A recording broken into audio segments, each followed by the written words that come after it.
You see them every January. The people at the gym running on treadmills until they are purple in the face, sweating through their shirts, gasping for air like they just escaped a burning building. They look miserable. They look desperate. And the worst part is, they genuinely believe this suffering is the price of admission for a flat stomach. They are playing the game on hard mode. And here's the tragedy that nobody tells them. For most of these people, the belly fat will not move. In fact, after a few weeks of this self-inflicted punishment, many of them will notice something disturbing. Their midsection actually looks worse, more bloated, more distended, more stubborn than before they started. How is this possible? How can someone burn hundreds of calories on a treadmill 5 days a week and end up looking softer around the middle? The answer lies in a hormone that the fitness industry conveniently ignores when selling you on high-intensity everything. That hormone is cortisol. When you push your body into a state of perceived emergency through aggressive cardio, your adrenal glands flood your bloodstream with cortisol. This is your fight-or-flight chemical, and cortisol has a very specific relationship with belly fat. It does not burn it. It protects it. It chemically locks visceral fat in place because, from an evolutionary standpoint, that fat is your emergency reserve. Your body is not going to let you burn your emergency reserve while it believes you're in an emergency. It is a biological paradox that turns hard work into frustration. But there is a different way to play this game, a way that works with your biology instead of against it. We call it easy mode. And before you dismiss that phrase as some kind of excuse for laziness, understand what easy mode actually means. It does not mean doing nothing. It does not mean sitting on a couch hoping for results. Easy mode means biologically aligned. It means choosing movements and behaviors that your body interprets as safe, sustainable, and conducive to releasing stored energy. It turns out that the most effective movement for shrinking the specific fat wrapped around your organs is not sprinting, it's not burpees, it's not high-intensity interval training. It is walking, simple, humble, underrated walking. But we are not talking about aimless wandering through a shopping mall or a casual stroll to the refrigerator. We are talking about walking with specific protocols designed to manipulate your hormonal environment. Walking that is timed, paced, and structured to flip metabolic switches that most people don't even know exist. Today, we're going to decode 5 specific walking hacks that transform an ordinary stroll into a metabolic weapon. We'll explore the science of glucose transporters, the counterintuitive power of carbon dioxide, the hormonal messages sent by your bones, and the neurological reset that happens when your eyes scan the horizon. If you hate cardio, if you have high cortisol, if you have tried everything and nothing seems to work, or if you simply want results without destroying your joints and your sanity, this is your protocol. To understand why walking is superior to running for belly fat specifically, we have to look at fuel sources through the lens of something called the respiratory exchange ratio. Your body has 2 main fuel tanks. The first tank contains sugar, which scientists call glucose, and its stored form, glycogen. The second tank contains fat, which scientists call lipids or free fatty acids. Both tanks are always contributing to your energy needs, but the ratio changes dramatically depending on what you are doing. When you run hard, when you push into high-intensity territory, your heart rate spikes, your breathing becomes rapid and shallow. Your body interprets this as an emergency situation. Something is chasing you. Something is threatening your survival. And in an emergency, your body needs energy immediately. It needs fuel that can be converted to usable power within seconds. Here's the problem. Fat is a dense, slow-burning fuel. It requires abundant oxygen and time to oxidize properly. Your body cannot wait for that process when it thinks a predator is about to catch you, so it ignores the fat tank almost entirely and burns sugar. It burns through your glycogen stores as fast as possible, and when those stores run low, your body does something even more counterproductive. It triggers cortisol to break down your own muscle tissue through a process called gluconeogenesis, literally creating new glucose from the protein in your muscles. You end up tired, hungry, catabolic, and inflamed. You burned a lot of calories, but you burned the wrong calories. You emptied the wrong tank. When you walk, specifically in a zone we call Zone 2, everything changes. Your heart rate stays low, your breathing remains controlled. Your body receives a completely different signal. It knows it is not in danger. It has plenty of oxygen available. There is no emergency. And because there is no emergency, it chooses the slow-burning, efficient, sustainable fuel. It chooses pure body fat. You might burn fewer total calories per minute walking than running. This is true, but the percentage of those calories coming directly from your visceral fat stores is exponentially higher. You are not just burning energy randomly, you are targeting the exact fuel tank you actually want to empty. You are selecting for fat oxidation rather than hoping for it. So how do we optimize this process? How do we take a simple walk and make it 3 times more effective without making it 3 times harder? That's where the hacks come in. The first hack is about timing, and we call it the glucose sponge walk. Most people walk whenever they can find time in their schedule, morning, afternoon, evening, whenever it fits. But if you have belly fat, especially the hard visceral fat that pushes your stomach outward, you likely have some degree of insulin resistance.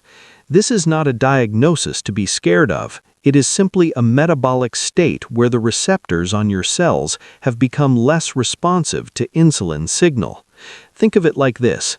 Insulin is supposed to be the key that unlocks the door to your muscle cells, allowing glucose to enter and be used for energy. But when you are insulin resistant, the locks are gummed up. The key doesn't turn smoothly. Your pancreas notices that the glucose is not getting into the cells fast enough, so it produces more insulin. It makes more keys, hoping that quantity will overcome the sticky locks. The problem is, high insulin is itself a fat storage signal. When insulin is elevated, your body is in storage mode. It is nearly impossible to burn fat when insulin is high. The hack is elegantly simple. Walk for just 10 to 15 minutes immediately after your largest meal of the day. Not 2 hours later, not the next morning, immediately, within the first 15 minutes of finishing your plate. Here's why this works. Normally, insulin is the only way to get glucose into your muscle cells, but there's a back door, a secret entrance that doesn't require insulin at all. This back door is a glucose transporter called GLUT4. Normally, GLUT4 sits inside your muscle cells, inactive and unavailable. But when you contract your muscles, when you physically move your legs in a walking motion, something remarkable happens. The mechanical contraction pushes GLUT4 transporters to the surface of the membrane. They rise up and open, ready to accept glucose directly from your bloodstream without needing insulin to unlock anything. Your muscles become like a dry sponge dropped into water. They vacuum the glucose out of your bloodstream before it has a chance to circulate to your liver and be converted into visceral fat. You are physiologically bypassing the broken insulin system. You are using mechanical work to do what your resistant receptors cannot. And because you lower the post-meal glucose spike, you simultaneously lower the insulin spike. You stay out of storage mode. You earn the meal you just ate instantly and elegantly. The second hack addresses pace, and we call it the nasal-only rule. This might sound strange at first, but it's the built-in speedometer for your fat-burning metabolism. The biggest mistake people make when they try to walk for fat loss is walking at the wrong intensity. Some people walk too fast, turning it into light jogging cardio that spikes their heart rate and shifts them back into sugar-burning mode. Other people walk too slow, maintaining a shopping mall pace that barely qualifies as movement. Neither approach optimizes fat oxidation. You need to be in a specific zone, sometimes called the fat max zone, the intensity at which your body burns the maximum percentage of fat relative to total energy expenditure. How do you find this zone without expensive heart rate monitors or laboratory testing? You close your mouth throughout your entire walk. You must breathe exclusively through your nose. Inhale through your nose, exhale through your nose. No mouth breathing at all. If you are walking so fast that you feel the desperate urge to open your mouth and gasp for air, you have crossed the threshold. You have left the fat-burning zone and entered the sugar-burning zone. By forcing yourself to breathe nasally, you automatically limit your intensity to the exact level where oxygen is abundant and fat oxidation is maximized. But there's a deeper layer of science here that makes nasal breathing even more powerful, and it involves a principle called the Bohr effect. When you breathe through your mouth, especially during exertion, you dump large amounts of carbon dioxide with every exhale. Most people think this is a good thing. Get rid of the waste gas, bring in more oxygen. But when you breathe through your nose, you retain slightly more carbon dioxide. This might sound dangerous, but it is actually optimal. That slight elevation in CO2 triggers hemoglobin to release oxygen more readily into your muscle cells and your mitochondria. Your fat-burning machinery gets the oxygen it needs to do its job. Furthermore, nasal breathing stimulates the release of nitric oxide in your nasal passages. Nitric oxide is a powerful vasodilator. It relaxes and widens your blood vessels, lowering your blood pressure and improving circulation. It also signals the parasympathetic nervous system, the rest and digest branch, that tells your body it is safe. You are burning fat while simultaneously telling your brain that everything is calm. This is the definition of working with your biology instead of against it. The third hack introduces resistance without impact, and it is called light rucking. Walking is fantastic, but your body is an adaptation machine.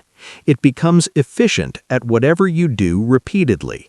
After a few weeks of regular walking, your muscles, your cardiovascular system, and your movement patterns all become optimized for that exact activity. Efficiency sounds like a good thing, but in this context, it means you burn fewer calories to cover the same distance. Your body has learned to walk cheaply. To keep the fat loss progressing without having to walk for 4 hours a day, we need to introduce a variable load. We need to make the walk slightly more challenging in a way that recruits additional muscle fibers without adding impact or stress. This is where rucking comes in. Rucking is simply walking with a weighted pack on your back. It comes from military training where soldiers would march for miles carrying heavy equipment. But we're doing the easy mode version. We are not trying to prepare for combat. We're trying to burn fat without destroying our bodies. Put on a backpack. Fill it with 2 or 3 liters of water, which weighs about 5 to 7 pounds, or throw in a couple of books. The total weight should be somewhere between 5 and 15 pounds depending on your current fitness level. Start light. You can always add more later. This slight increase in load does something profound. It recruits your type 2 muscle fibers, the strength fibers, without the joint impact of running or jumping. It forces your core musculature, your lower back and your glutes to engage continuously to stabilize the weight. You transform a lower body activity into a full body metabolic event. Studies show that carrying a light load increases the caloric burn of walking by roughly 20 to 30%. But the benefits go beyond simple calorie math. The load on your skeletal system, The weight pressing down through your spine and hips and legs triggers a hormonal response from your bones. Your bones are not just structural scaffolding, they are endocrine organs. When they experience mechanical load, they release a hormone called osteocalcin. This hormone is a metabolic messenger. It travels through your bloodstream and communicates directly with your pancreas and your fat cells.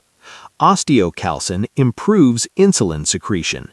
It enhances insulin sensitivity. It tells your body to partition energy toward muscle and away from fat storage. By carrying a light pack during your walks, you are turning a passive cardiovascular activity into a strength-building, hormone-optimizing, metabolism-boosting event. And you are doing all of this while keeping your heart rate in the fat-burning zone. It's the most efficient way to build a robust metabolism that continues burning calories even when you are sitting at your desk hours later. The fourth hack addresses the root cause of visceral fat accumulation, which is stress, and we call it the optic flow reset. If you walk on a treadmill while staring at a TV screen, or if you walk outside while scrolling through your phone, you are capturing the mechanical benefits of movement, but you are completely missing the neurological benefits. Remember, visceral fat is driven by cortisol. That stubborn belly fat is not just an energy storage issue, it's a stress issue. To shrink it permanently, we need to lower your baseline stress levels. We need to convince your nervous system that you are safe. When you look at a phone screen or focus on any close object, you use what scientists call foveal vision. This is high-focus, narrow tunnel vision. It's the type of vision you would use to read small text or aim at a target, and it activates your sympathetic nervous system, your fight or flight branch. Biologically, tunnel vision meant you were either hunting something or being hunted by something. Either way, it signaled threat. It signaled danger. It elevated cortisol. Modern humans spend almost their entire waking lives in foveal vision. Phones, computers, books, dashboards, we are locked in tunnel vision from morning to night. And our nervous systems are paying the price with chronically elevated stress hormones. Walking offers a powerful opportunity to reverse this pattern, but only if you do it correctly. When you walk outside and allow your eyes to relax into panoramic vision, when you soften your gaze and let your peripheral vision expand, something remarkable happens in your brain. As you move forward through space, objects in your peripheral vision flow by you. Trees, buildings, lampposts, parked cars, they stream by in a pattern that neuroscientists call optic flow. This specific visual pattern, forward motion combined with peripheral movement, sends a direct signal to your amygdala, the threat detection center deep in your brain. The signal says, "Stand down, there is no threat here. You are moving safely through a calm environment." Your amygdala responds by reducing its activation. Your cortisol levels drop. Your anxiety decreases. This is not metaphor. This is measurable neuroscience. Optic flow is one of the most powerful non-pharmaceutical interventions for lowering chronic stress. To capture this benefit, you must walk outside, or if you're on a treadmill, you must position yourself to look at distance at least 20 feet ahead. No screens, no phones, no looking down at your feet. Let your eyes scan the environment naturally. Let objects pass through your peripheral vision. By doing this, you are not just burning the fat that is already there, you are turning off the hormonal signal that wants to store more fat. You are addressing the cause, not just the symptom. The fifth hack combines fasting with light exposure, and we call it the morning activation. This is for those who want to accelerate their results without adding more time or effort. When you wake up in the morning, your body is in a unique metabolic state. You haven't eaten for 8 to 12 hours depending on when you had dinner. Your insulin levels are naturally at their lowest point of the day. Your liver glycogen stores are partially depleted from fueling your brain through the night. This is a window of opportunity that most people completely waste by immediately eating breakfast. A 20 to 30-minute walk before you eat anything hits your fat stores with almost no resistance. There is no insulin blocking the release of fatty acids from your adipose tissue. There is no readily available glucose for your muscles to use. Instead, your body has no choice but to mobilize fat as fuel. The rate of fat oxidation during fasted morning movement is significantly higher